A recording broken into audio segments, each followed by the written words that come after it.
The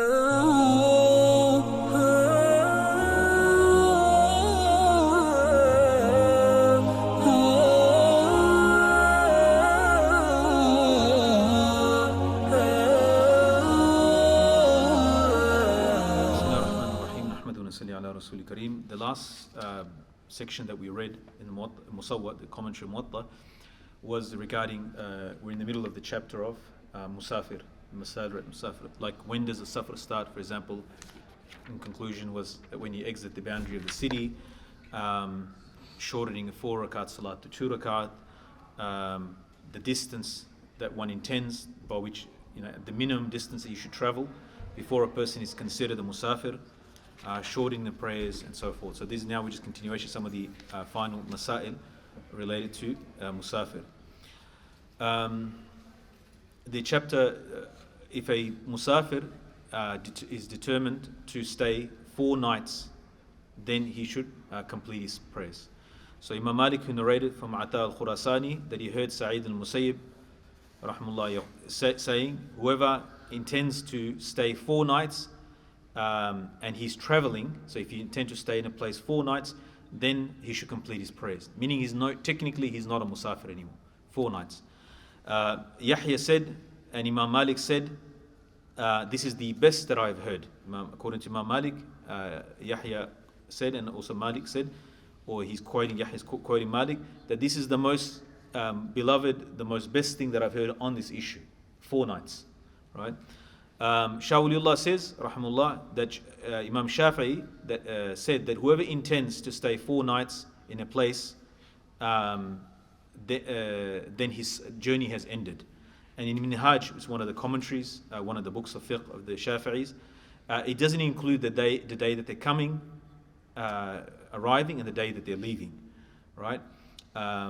According to the strongest view of the Shafi'i mazhab, Imam Hanifa Rahimahullah says that a person continues to be in the ruling of a safar until he makes an intention to stay in a place or a village or a town for 15 days. The next section is on the traveler, who, how long does he stay? It's related to the previous one, in which a person can shorten his prayers. Ibn Shihab, Imam Malik narrated from Ibn Shihab and narrated from Sa'id ibn Abdullah that Abdullah bin Umar radiallahu anhu used to say, I pray salat of a musafir until I have not resolved that I'll stay in the place, right? Even if it's 12 days, all right, 12 nights. So Imam Malik narrated also from Imam Nafi' and narrated from Ibn Umar that Ibn Umar radiallahu anhu stayed in Makkah Mukarramah for 10 nights, and he shortened his prayers in the whole 10 nights.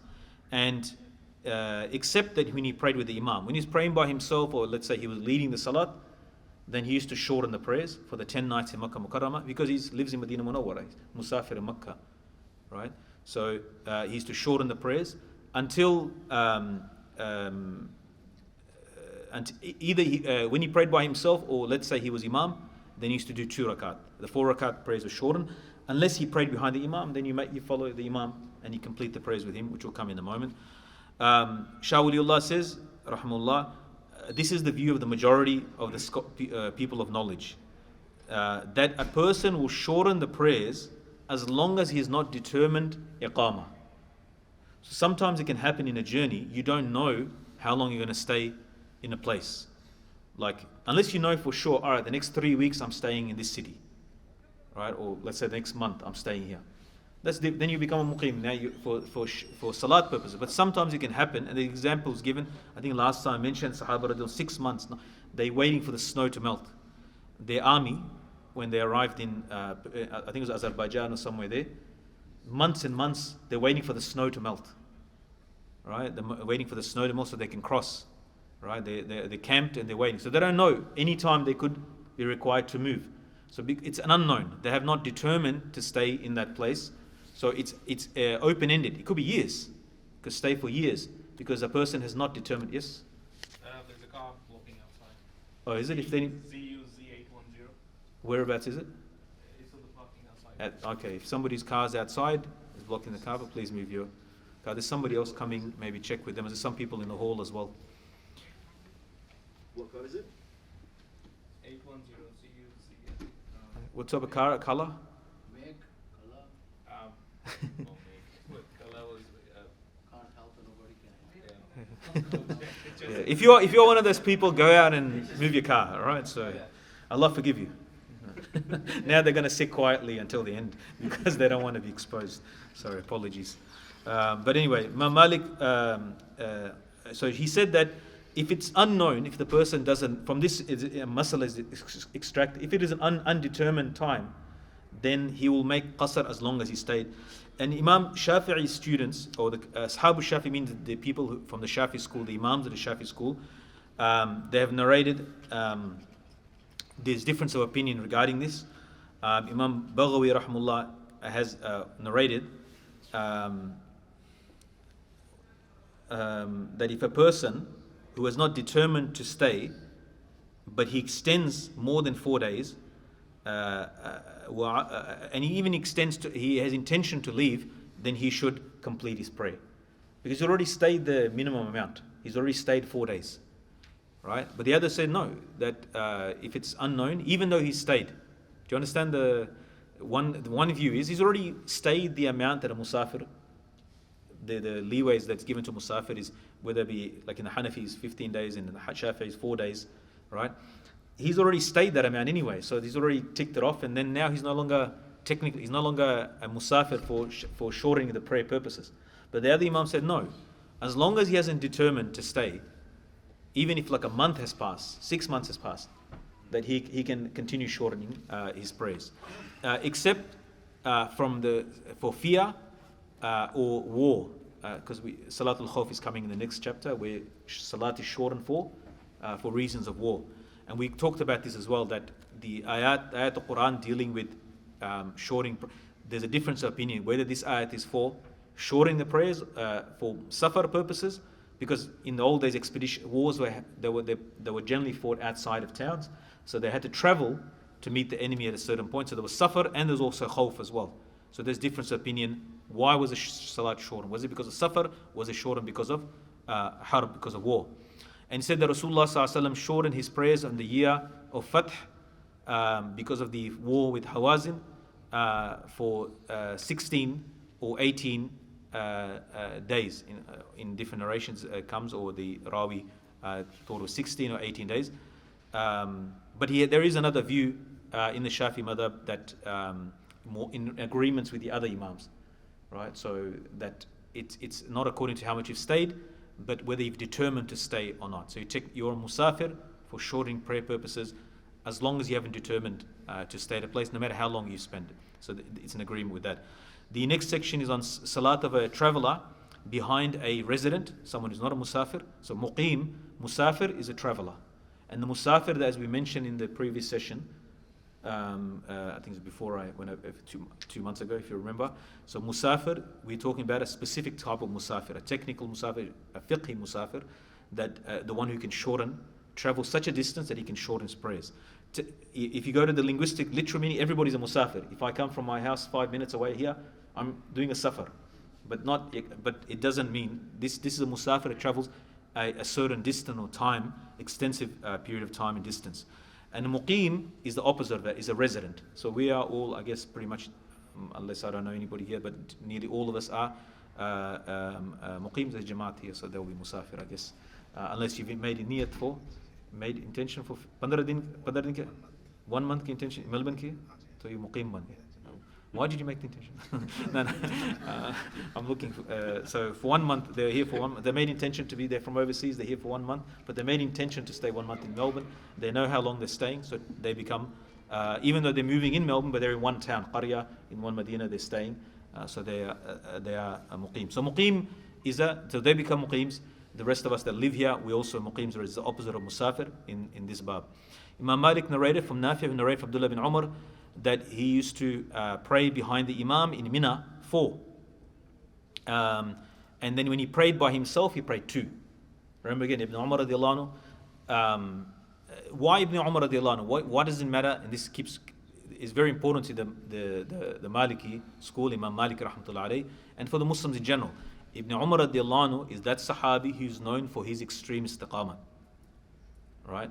that he was even praised by the likes of Sayyidina Aisha radiallahu anha, other Sahaba, senior Sahaba, that despite all the difficulties that happened, all the fitna that came afterwards, all the changes that came, right? Because Sahaba radiallahu anhu's era is different. And when Sahaba radiallahu anhu ruling, and you can see the end of Khilaf Osman and Ali radiallahu anhu, other people came.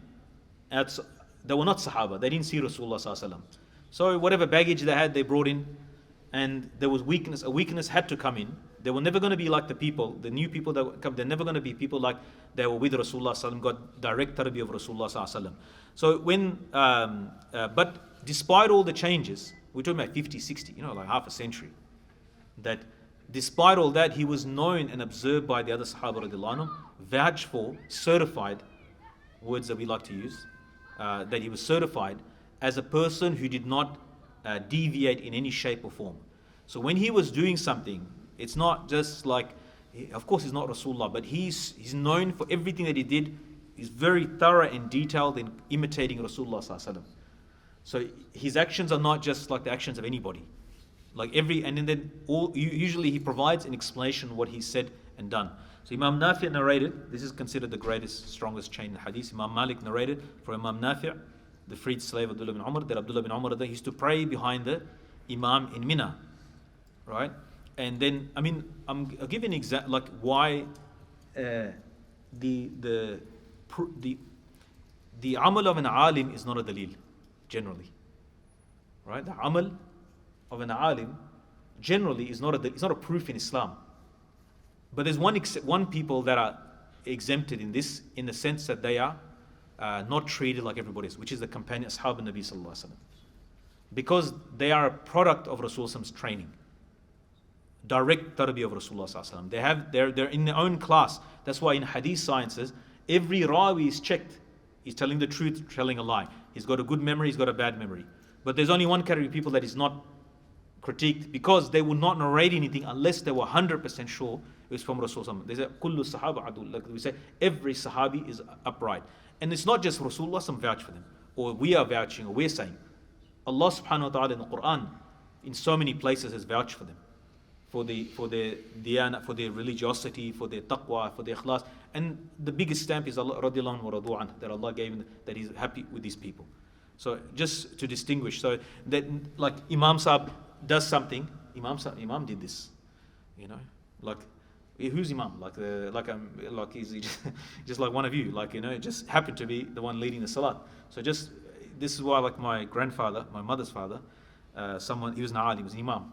And so he, during weddings, someone came to him and goes, you guys also, during weddings, like to party. The duff comes out, and it's allowed. Just saying. Also you guys, like the Imam, you guys are also the Mawlanas. You also, in weddings, you guys like to, he said, listen, don't do what the alim does. Listen to what he says. If he's giving advice, don't look at his amal. If he's giving good advice, listen to the good advice and try to practice it, but don't look at what he does necessarily, because it's not a dalil. Like, and one of our teachers here, he said, Turkish teacher, he said that, he goes, the amal of an alim is not a dalil, so you have to be careful. But this sahabi, because sahabi, and I'll give you an example. One of the muftis that came, did a program last week, Mufti Muhammad Adam from England. He did last Friday night program. He said there's no fatwa. He's a mufti he's older than me. All right, I'm just mentioning that. 25 years he's worked in fatwa, writing fatwa. 25 years. You go to his Darul and you read his fatwas. I love reading his fatwas because it's so detailed and provides some working. Because most people, they like the modern age, we like to see the working out a little bit. We're not. Yes, no is not enough for us. Like South African ulama, some I noticed their fatwas. The guy gives a question, one page. No, it's haram. That's it. No explanation. Right? This is the thing. But in the modern age, some of us we think we're intelligent, so we like to see where the references are, where we're getting it from. And so he said in all his fatwas, there's only one fatwa I've given, and he's got hundreds of fatwas. One I've given, which is my own research, like my own original thing, and even that I've sent it to 4 other muftis to check it, to verify. Because why should I take the responsibility in a day of judgment? Right? Because in the Fatawa, the Adabul Fatwa, Adabul Istifta, Adabul Fatawa, Usul Adabu Ifta books, if you look at them, He said, Ibn Abidin al-Shami Rahimahullah, he said 200 years ago, this is tawqi' anillah, like this is, you're signing on behalf of Allah when you give a fatwa. So you will have to provide an answer on a day of judgment. Do you understand? This is an alim that we know, we can consider him a friend. That he came to our masjid, he was here last few days ago, was here, gave dars to us. That he's so cautious, he goes, why should I take the responsibility that on the day of judgment I've got to explain where I got it from? Instead, what I do is I find other ulama, they've done the research in fatwa, and I said, this big sheikh, he's written this on it. So I use their fatwas, they have to answer for that. This is ihtiyat, cautiousness. Now this is a person that we met here of this time, and Allah, hafidhullah, Allah protect him and give him good health and long life. Can you imagine Sahaba radiallahu anhu's cautiousness? How careful they were in their speech, in their actions, knowing that they're spreading Islam. Like Sahaba radiallahu anhu were on the front foot always. In Sham, in Misr, in Egypt, in Iraq, in the whole world, in Yemen, they're spreading Islam throughout the whole world. Can you imagine how much ihtiyat they had in their statements? How much in their words? They know everybody's watching and learning Islam from them. They have to take the amana of Islam, not as like in a long chain. From Imam al-Anbiya, Rasulullah sallallahu alaihi wasallam, to humanity. They're the middle link, the first link to humanity. How cautious, like even, Abu Ubaidah bin Jarrah radiallahu anhu, he married in Sham, in after Fath of Quds, Masjid al-Aqsa, Umar radiallahu anhu sent a letter to Abu Ubaidah Jarrah. He's one of the commanders in Sham. And he's one of the Ashar Mubashirin al-Jannah, promised Jannah. And sends a letter because the Sahaba married Ahli Kitab. Ahli Kitab, it's in the Quran. And Umar radiallahu anhu sent a letter to divorce. If you marry them, who will marry the daughters of the Arabs? Right? Look, I mean, it's a Khalifa, Amir al-Mu'mineen, send a command, an order to Sahaba radiallahu anhu to divorce. Because if you make this habit of marrying outside others, who will marry our daughters?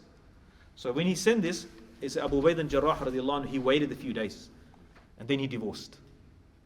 He said, the reason I waited is that because I have not done anything wrong. Because he's in line with the book of Allah subhanahu wa ta'ala. But Amir al-Mu'mineen has given an order. And Muslims obeyed their commanders. Especially when your commander, your Amir is Umar ibn Khattab radiallahu anhu. In the sense of his fadl, his manaqib and things, like he's not anybody that's giving. With his firasat and his hikmah he's giving. I'm saying that look how careful he is. He doesn't just fulfill it. He thinks about it. He waits a few days. He's going to fulfill it. But he just wants to show that I didn't do anything wrong. But so Sahaba radiallahu anhu were extremely cautious. So when you say about Abdullah bin Sa'id, I digressed somewhat, that to understand when Abdullah bin Umar is mentioned, this is a person that is known among the Sahaba for his extreme cautiousness and his ittiba' of Nabi sallallahu alaihi wasallam, that he will not deviate. So when he used to be in Mina, when he followed the Imam, he did 4, but when he's by himself, he did 2. Imam Malik narrated Ibn Shihab, who narrated from Salih bin Abdullah, who narrated from his father, who narrated from Umar ibn Khattab, that Umar ibn Khattab radiallahu anhu, that when he used to come from Makkah, he used to pray 2 rakats. And then he used to say to the people of Makkah, Atimmu salatakum fa inna qawmun safarun. That, O people of Makkah, complete your salat. Because we are a people that are traveling. Because he lives where? He's a resident muqim of where? Madinah Munawwarra. Even though he's originally from Makkah Mukarramah. But now they made Hijra, they are people of Medina. Now he's come for Hajj. He's come for Hajj. And he's the Imam, because the Amir al-Mu'mineen, he leads the Salat. Our Amir al-Mu'mineen today, whether they can lead Salat or not, we don't know. But anyway, he is leading Salat. So he told them that he prayed 2 rakat because he's Musafir. But he told the people of Makkah, because they're muqim, that he complete your salat. Imam Malik narrated from Zayd bin Aslam, who narrated from his father, who narrated that Umar ibn Khattab radiallahu anhu used to do like this. Imam Malik narrated from Ibn Shihab, who narrated Safwan and Abdullah bin Safwan, that he said that Abdullah bin Umar radiallahu anhu used to visit Abdullah bin Safwan, and he used to pray with us 2 rakats, and then he used to turn around, and we used to stand, like he used to finish his salat, pray 2 rakat, then we used to stand. He was Musafir when he came to us, and then he used to be Imam, lead the Salat, pray 2 rakat, and then we used to stand up and complete the last 2 rakat. Shah Waliullah said, this is the qawl, وَهُوَ قَوْلَ أَهْلِ الْعِلْمِ, that أَنَّ الْمُقِيمُ وَالْمُسَافِرِ يَجُوزُ اِقْتِدَاءُ كُلُّ وَاحِدٍ مِنْهُمْ بِصَاحِبِهِ. That a muqim can lead a musafir, and a musafir can lead a muqim. Right? And if a muqim is led by a musafir, then the muqim will stand up afterwards and complete his salat by himself afterwards. It's like if the Imam is praying 2 rakat, let's say Dhuhr, he's a musafir, he prays 2 rakat, and then after salat, he does salam at 2, you're a muqim, then you stand up and complete the remaining 2 rakats. And if he said, and Shah Waliullah says, that if a musafir follows a muqim, then he follows the imam. So if, for example, we prayed Isha, if a musafir came to the mosque, if he's by himself, he can pray 2, but he's following the imam now. He doesn't do salam at 2 rakats. He finishes the 4 rakats with the imam because he has to follow the imam from beginning till end. What happens when you miss your salat, qada'ul fayat safar, that if you miss a salat in safar? So Imam Malik said, whoever gets a time and he had to pray, he's in musafir and has to pray salat, but then he delays it or forgets about it until he comes back home. And then he prays the salat of the muqim. Right? When he arrives back home, then he prays the salat of the muqim. And if he comes and the salat time is ended, then he prays the salat of musafir when he arrives. Do you understand the difference?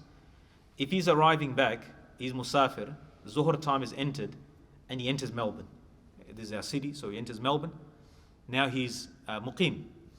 Zuhr time is left. Now he has to do complete salat. He's no longer musafir. But if he zuhr time finishes outside of Melbourne and he enters Melbourne, then according to Imam Malik rahmatullah alayhi, he's doing qada now, and his qada will be short, will be qasr, according to him, as per the book. وإن كان قدم وقد ذهب الوقت فليصلي صلاة مسافر لأنه إنما يقضي مثل الذي كان عليه. Then he does qada of like the salat that he had missed. Imam Malik said, وهذا الأمر الذي أدركت عليه الناس وأهل العلم ببلدنا. Right? Imam Malik said that this matter is what I have come to know of the people and the people of knowledge of my land. What's his land? Madinah Munawwarra, and I've talked about Imam Malik is not sitting in Melbourne Munawwarra, he's sitting in Madinah Munawwarra. And then in Madinah Munawwarra, the people around him are tabi'in, tabi'in, Sahaba's children, grandchildren, the society, and the Ahlul Ilm of Madinah Munawwarra, he also qualifies with that as well. I say, Shah Waliullah said that majority of the view of the majorities, if a person missed salat in safar, fi safar, then he establishes, he shortens.